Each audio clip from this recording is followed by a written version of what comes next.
Welcome to our channel. Today we how to authenticate with AWS STS AssumeRole for cross-account access, detailed guide step by step clearly. Begin by ensuring you have the necessary AWS credentials for both the source and target accounts. Open your preferred code editor or integrated development environment. Install the AWS command line interface if you haven't already.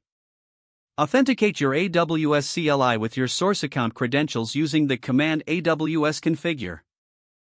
Make sure to include your access key, secret key, region, and output format. Next, navigate to the AWS Management Console for the target account.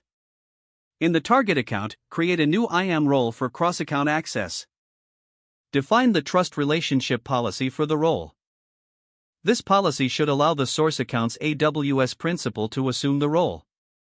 Once the role is created, note down the role ARN as you will need it later. Return to your source account.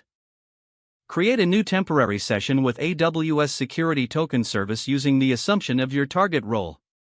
Use the command AWS STS AssumeRole role ARN role underscore ARN role session underscore name. Replace role underscore ARN with the ARN you obtained earlier in session underscore name with a custom name for your session. Run this command in your terminal. You will receive temporary security credentials in response. These credentials will include access key ID, secret access key, and a session token. Set these credentials as environment variables for your current session.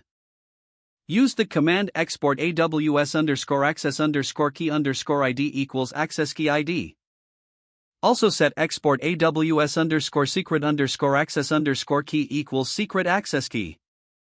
Finally, configure your session token using export AWS underscore session underscore token equals session token. Now, you are ready to perform actions in the target account through the assumed role. You may use the AWS CLI with the temporary credentials to make API calls.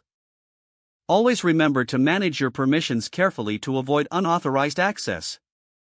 After your tasks are complete, your temporary credentials will automatically expire. This ensures a secure and efficient cross-account access process using AWS STS AssumeRole. If the page does not load, refresh the browser or try again in a private or incognito window. Make sure you are using the correct email address, then retype it carefully to avoid small typos. Don't forget to like this video and subscribe to our channel for more step-by-step tech guides.